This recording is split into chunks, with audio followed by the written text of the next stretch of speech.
សូមគោរពអាដាមលោកជំទាវលោកស្រីនៃនឹងកញ្ញានិងហ្វេនទាំងអស់ដែលបានទស្សនាវីដេអូនេះផងដែរ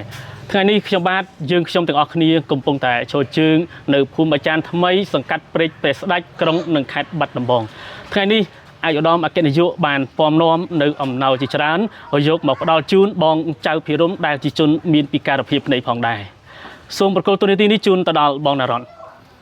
បាទសូមអរគុណជាបឋមសូមគោរពអាយដាមលោកជំទាវអ្នកញាលោកស្រីប្រិយមិត្តដែលកំពុងតែទស្សនាការ live ក្នុង page នេះនៅក្នុងថ្ងៃពុធបាទ12រោចខែពិសាខឆ្នាំមមីអត្តស័កពុទ្ធសករាជ2570ត្រូវនឹងថ្ងៃទី13ខែឧសភាឆ្នាំ2026អាយដាមអគ្គនាយកសមាគមវិទ្យុនិងទូរទស្សន៍អនឡាញសម្លេងជនពិការភ្នែកក្នុងនាមអាយដាមជាជនមានពិការភាពអាយដាមតែងតែមានការខ្វល់ខ្វាយពីបងប្អូនជនពិការគ្រប់រូបដែលជួបនៅការលំបាកយ៉ាងថ្ងៃនេះគឺអាយដាមបានឆ្លៀតពេលវេលាដ៏មានតម្លៃជួបមកដល់ជួបលោកចៅភិរមលោកចៅភិរមនេះទី1គាត់ពិការភ្នែកទាំងសងខាងហើយទី2គឺពិការដៃបាទដៃមួយខាងស្វិតដែលមិនអាចធ្វើចលនាបានទេហើយមួយទៀតគឺពិការជើងបាទជើងគាត់គឺជាស្រ័យយើងនិយាយភាសាសាមញ្ញថាកបត់បាទកបត់ជើងដាច់ជើងមួយខាង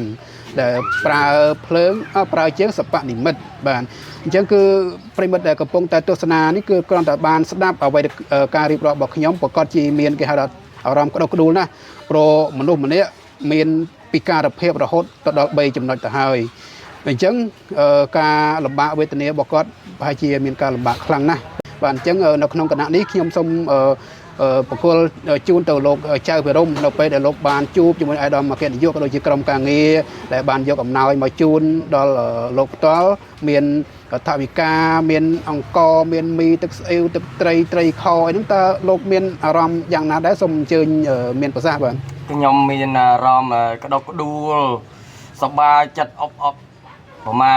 ដល់លោកជំទាវលោកអុកញ៉ាលោកស្រីលោកប្រុសទាំងអស់គ្នាឥឡូវខ្ញុំសូមជូនពរដល់វត្ថុស័ក្តិសិទ្ធិដែលនៅលើលោកនេះសូមជួយការពារថែរក្សាទាំង4ប្រការ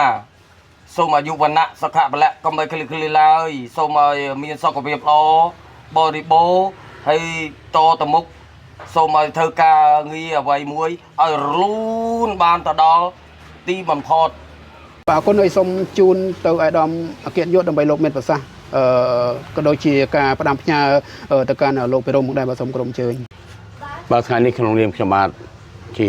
អគ្គនាយកសមាគមនឹងវិទ្យុសម្លេងជនពិការភ្នែកហើយនឹងសហការីក្នុងនោះមានប្រធានផ្នែករដ្ឋបាលមានរដ្ឋ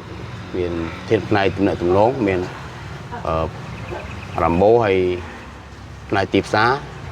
តំណាងឲ្យនេះអូនអ៊ំជៀនហើយនឹងសហការីជំនួយការសមាជិកទាំងអស់ដែលបានចូលរួមនៅថ្ងៃនេះមានច្រើនអ្នកបាទអញ្ចឹងទេក្នុងនាមបងចៅភិរមអតីតជាសិស្សរួមសាលា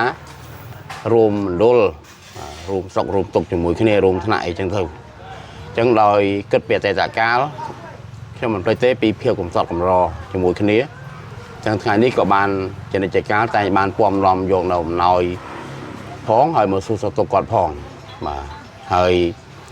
ក្នុងនោះដែរអំណោយទាំងអស់នេះបានមកពីការចូលរួមពីសប្បុរសជនហើយអ្វីដែលពិសេសគឺបានចូលរួមពីសហការីរបស់ខ្ញុំទាំងអស់ដែលបានមកជាមួយគ្នានៅថ្ងៃនេះតាមសទ្ធាតិចក្តីចាំក្តីតាមទឹកចិត្តរបស់គាត់ថ្ងៃនេះខ្ញុំបានមុនឈានចូលដល់ថ្ងៃស្អែកនេះគឺជាថ្ងៃបុណ្យព្រះរាជពិធីបុណ្យចម្រើនប្រជជនព្រះបាទនរោត្តមសីហមុនីព្រះមហាក្សត្រនៃប្រជារាស្ត្រកម្ពុជារបស់យើងជាទីគោរពសក្ការៈដ៏ខ្ពង់ខ្ពស់បំផុតខ្ញុំបានរំពំរំអំណោយមកសួរសតុកបងបរមមានក្នុងនោះមានអង្គ50គីឡូក្រាម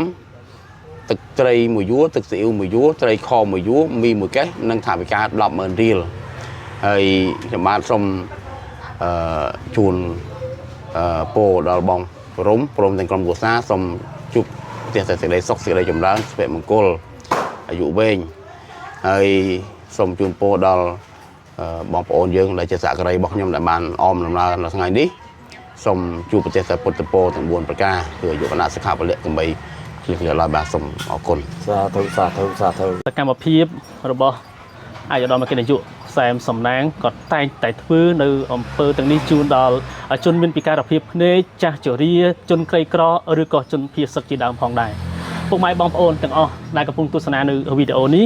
ឃើញសកម្មភាពដ៏ល្អទាំងនេះហើយកុំភ្លេចជួយ like ជួយ share និង follow page នេះម្នាក់មួយផងសូមអរគុណ